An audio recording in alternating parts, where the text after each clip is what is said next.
ಗಡಿಯಾರದ ಮುಳ್ಳು ತಿರುಗುವಂತೆ, ಅಂದರೆ ರಾತ್ರಿ ಕಳೆದು ಬೆಳಗಾದಂತೆ ಪ್ರತಿಯೊಬ್ಬರೂ ಕಷ್ಟ ಸುಖ ಎರಡನ್ನೂ ಅನುಭವಿಸಲೇಬೇಕು. ಕೆಲವರಿಗೆ ಸುಖ ಜಾಸ್ತಿ ಆಗಿರಬಹುದು, ಇನ್ನು ಕೆಲವರಿಗೆ ಕಷ್ಟ ಜಾಸ್ತಿ ಆಗಿರುತ್ತದೆ. ಒಟ್ಟಾರೆ ಕಷ್ಟ ಎನ್ನುವುದು ಎಲ್ಲರ ಜೀವನದಲ್ಲೂ ಬಂದೇ ಬರುತ್ತದೆ. ಹಾಗೆಯೇ ಕಷ್ಟ ಕಳೆದ ಮೇಲೆ ಪ್ರತಿಯೊಬ್ಬರ ಜೀವನದಲ್ಲೂ ಒಳ್ಳೆಯ ಸಮಯ ಬಂದೇ ಬರುತ್ತದೆ. ಎಲ್ಲರ ಸಮಯ ಯಾವಾಗಲೂ ಒಂದೇ ರೀತಿ ಇರಲು ಸಾಧ್ಯವೇ ಇಲ್ಲ. ಈ ಕ್ಷಣ ಒಳ್ಳೆಯದಾಗಿದ್ದ ವ್ಯಕ್ತಿಯ ಸಮಯ ಇನ್ನೊಂದು ಕ್ಷಣದಲ್ಲಿ ಅತ್ಯಂತ ಕೆಟ್ಟದಾಗಬಹುದು. ಪ್ರತಿಯೊಬ್ಬರ ಜೀವನದಲ್ಲಿ ಸುಖ ದುಃಖ, ಒಳ್ಳೆಯದು ಕೆಟ್ಟದ್ದು, ಶುಭ ಅಶುಭ ಸಂದರ್ಭಗಳು ಬಂದೇ ಬರುತ್ತದೆ. ಅಂತಹ ಪರಿಸ್ಥಿತಿಯಲ್ಲಿ ಪ್ರತಿಯೊಬ್ಬರೂ ತಮ್ಮ ಕೆಟ್ಟ ಸಮಯಗಳು ಯಾವಾಗ ಕೊನೆಗೊಳ್ಳುತ್ತವೆ, ಒಳ್ಳೆಯ ಸಮಯಗಳು ಯಾವಾಗ ಬರುತ್ತವೆ ಎಂದು ಕಾತುರದಿಂದ ಕಾಯುತ್ತಿರುತ್ತಾರೆ. ಕೆಲವೊಮ್ಮೆ ನಾವು ನಂಬಲಿ ನಂಬದೇ ಇರಲಿ ಅಥವಾ ಗಮನಿಸದೇ ಇದ್ದರೂ ನಮ್ಮ ಜೀವನದಲ್ಲಿ ಒಳ್ಳೆಯ ಸಮಯ ಬರುತ್ತಿದ್ದರೆ ಏನಾದರೂ ಒಂದು ಸೂಚನೆ ಸಿಕ್ಕೇ ಸಿಗುತ್ತದೆ. ಅವುಗಳಲ್ಲಿ ಕೆಲವೊಂದು ಸೂಚನೆಗಳು ಯಾವುದೆಂದು ನೋಡೋಣ. ದಾರಿಯಲ್ಲಿ ಹಣ. ನೀವು ಹೋಗೋ ದಾರಿಯಲ್ಲಿ ಎಲ್ಲಿಯಾದರೂ ನಿಮಗೆ ನಾಣ್ಯಗಳು ಅಥವಾ ದುಡ್ಡು ಸಿಕ್ಕರೆ ಅದು ನಿಮ್ಮ ಒಳ್ಳೆಯ ದಿನಗಳು ಇಂದಿನಿಂದ ಪ್ರಾರಂಭವಾಗಲಿವೆ ಎಂಬುದನ್ನು ತಿಳಿಸುತ್ತದೆ.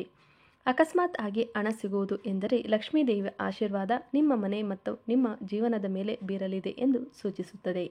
ಇದರ ಅರ್ಥ ನಿಮ್ಮ ಆರ್ಥಿಕ ಸ್ಥಿತಿಯು ಮೊದಲಿಗಿಂತ ಬಲವಾಗುವುದು. ಪಕ್ಷಿಗಳ ಚಿಲಿಪಿಲಿ.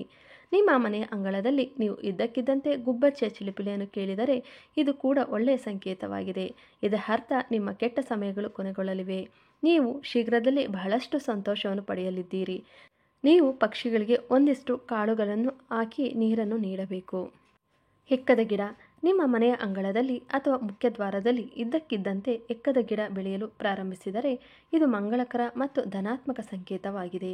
ಇದರರ್ಥ ನಿಮ್ಮ ಒಳ್ಳೆಯ ದಿನಗಳು ಶೀಘ್ರದಲ್ಲಿ ಪ್ರಾರಂಭವಾಗಲಿದೆ. ವಾಸ್ತವವಾಗಿ ಎಕ್ಕದ ಸಸ್ಯಗಳು ಬಹಳ ಮಂಗಳಕರವೆಂದು ಪರಿಗಣಿಸಲಾಗುತ್ತದೆ. ಬಿಳಿ ಹಸುವು. ಬಿಳಿ ಹಸು ಇದ್ದಕ್ಕಿದ್ದಂತೆ ನಿಮ್ಮ ಮನೆಯ ಮುಂದೆ ಬಂದು ಕೂಗಲು ಪ್ರಾರಂಭಿಸಿದರೆ ಅಥವಾ ತನ್ನ ಕತ್ತನ್ನು ಅಲುಗಾಡಿಸಲು ಪ್ರಾರಂಭಿಸಿದರೆ ಅದು ಕೆಟ್ಟ ಸಮಯಗಳು ಮುಕ್ತಾಯಗೊಂಡು ಒಳ್ಳೆಯ ಸಮಯಗಳು ಪ್ರಾರಂಭವಾಗುವ ಸಂಕೇತವಾಗಿದೆ. ಆ ಹಸುಗೆ ರೊಟ್ಟಿ, ಬೆಲ್ಲ, ಅನ್ನ ಇತ್ಯಾದಿಗಳನ್ನು ತಿನ್ನಲು ನೀಡಿದರೆ ಶುಭವಾಗುತ್ತದೆ.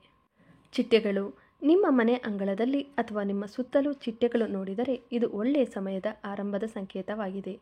ಅಲ್ಲದೆ ಮನೆಯಿಂದ ಹೊರಗೆ ಹೋಗುವಾಗ ಬಿಳಿ ಪಾರಿವಾಳವನ್ನು ಕಂಡರೆ ಅದನ್ನು ತುಂಬ ಮಂಗಳಕರವೆಂದು ಹೇಳುತ್ತಾರೆ. ಇದೇ ರೀತಿ ಉಪಯುಕ್ತ ಮಾಹಿತಿಗಳೊಂದಿಗೆ ಮತ್ತೆ ಭೇಟಿಯಾಗೋಣ. ಧನ್ಯವಾದಗಳು.